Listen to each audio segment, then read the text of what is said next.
PC crashed, I believe, on Tuesday. Just got it back up and running yesterday on a Saturday. And if I knew it was going to take that long, I would have got a new one, actually. The company I use for the repair told me that a same day service, ended up getting it 4 days later. Oh, that's not good. Now they sent me a quote, because in my mind I'm thinking if this too high, I'm just going to tell them no go ahead and bring it back. I'm going ahead and buy me a new one. But they got a $69, $70 just to look at it. And then they'll give me a quote. But the quote they send you is not even a real quote. It's an estimated quote. So you're looking at that quote and you say, yeah, it's a little bit high, but I can deal with it. It's right around that sweet spot. Now, to tell you, they sent me a quote 2 days after they already had it. So they at least got to get the okay from me to say, okay, I agree with this quote. Go ahead and start repairing it. Took 2 days just to do that. Told me the motherboard was fried. 2 fans that went out on it. Forced it to overheat.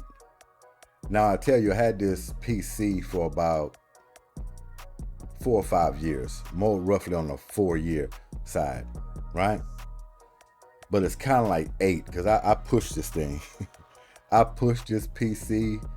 The time I had it, I believe I got it in 2021 is when I purchased this PC.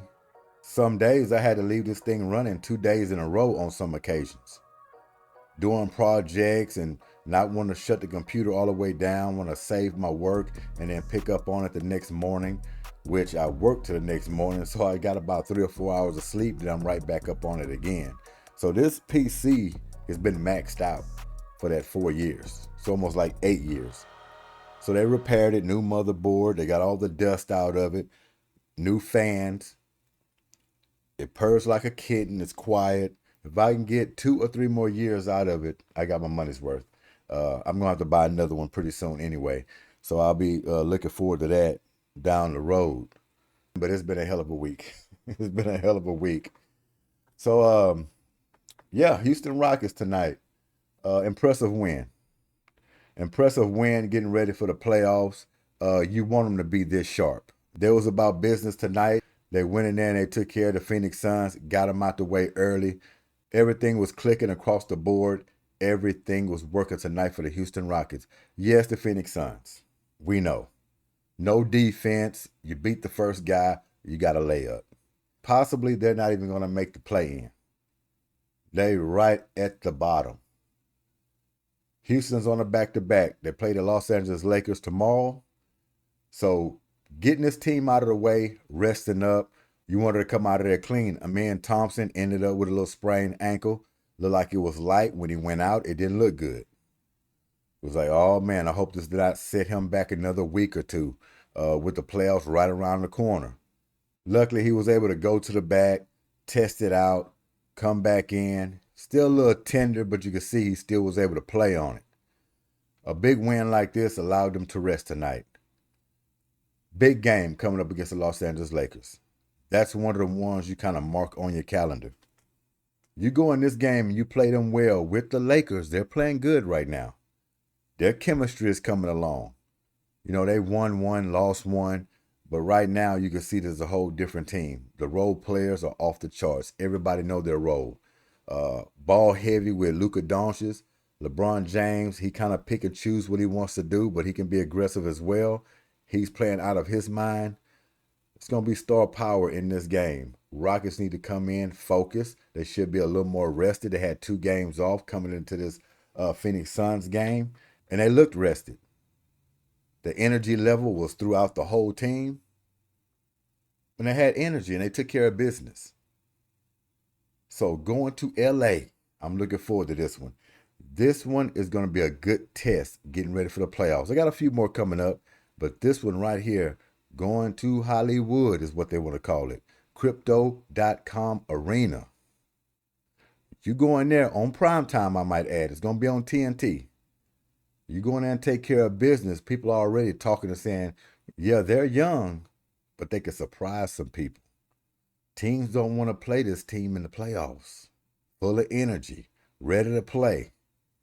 Their chemistry is down packed, and they're leaning on defense and rebounding. Offense, come and go, but they know that's going to be always something they can depend on is putting points on the board. Now, that nasty defense you saw tonight and the rebounding, everybody's involved, getting people in double figures, can be a good show. Can be a good show tomorrow. They just rest up, ice those knees. Jalen Green, great job. That's all I'm going to say. Jalen Green, great job. Jalen Green hit 33 points tonight. Not bad. If he'd have played all of his minutes, the man could have probably hit a 50 piece. He was rolling that good tonight. 9 of 17 from the field. He'd have had a whole bunch more attempts. Just think if this game was a close game, going down the stretch. Jalen Green could have easily hit 50 points tonight. And the shot attempts could have been up in the 30s because he stayed aggressive. Dylan Brooks got kicked out of this ball game. No surprise, but I think it was BS as well. Now, I don't know what he said to the ref. Sometimes you can say that magical word to the ref and you're getting out of there. But from what we've seen, he shouldn't have been kicked out of the game. Shouldn't have been kicked out. But if he said a magic word to the ref, you can understand that. But yeah, unfortunate. Dylan Brooks got to slow down. I think he's right at the sweet spot. Don't know if he's going to miss the LA game or not. Have to go back and look at that. But he's right on that sweet spot, getting too many technical fouls. He's going to have to lay off a little bit. But they definitely going to need him in the playoffs. Going to need everybody in the playoffs. Everybody. Even some of those guys on the bench going to have to show up big. So the Houston Rockets, man, they're thriving. They went from a 22-23 season having 22 wins.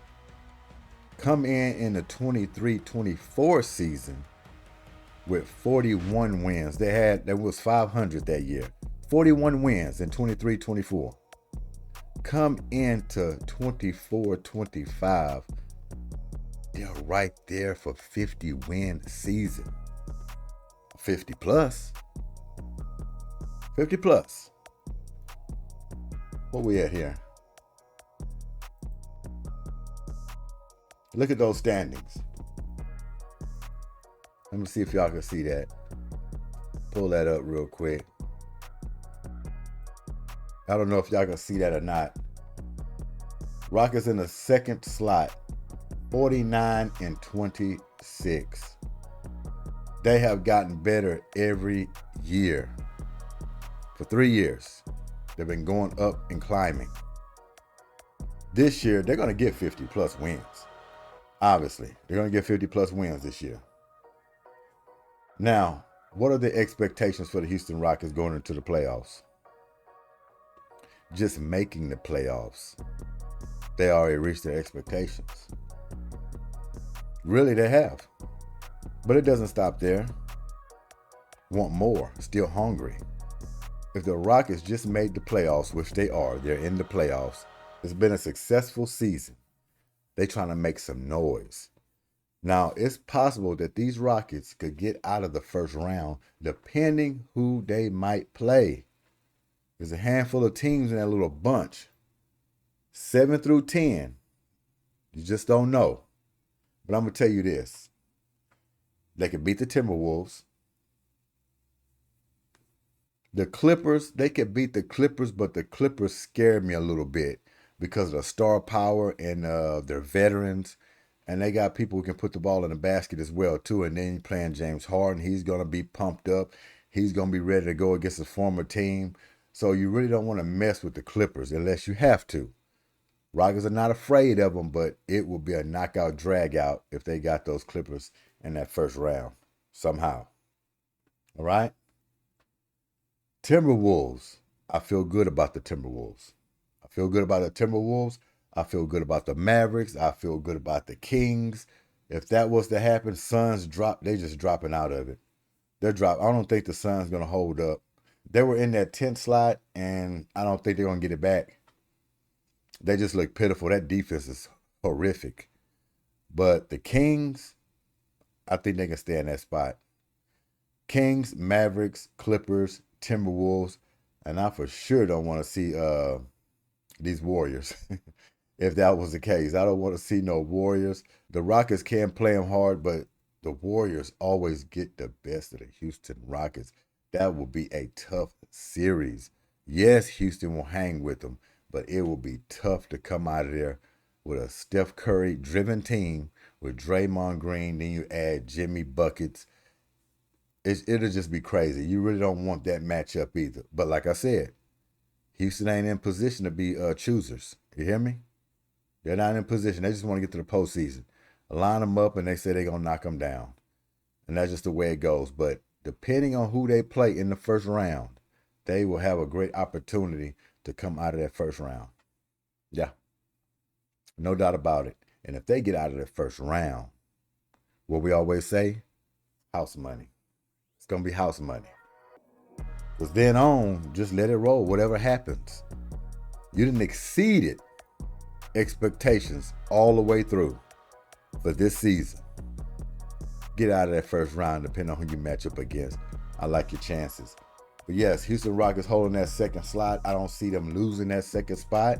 All they got to do is take care of their business. Don't fall off a cliff. It's there for them.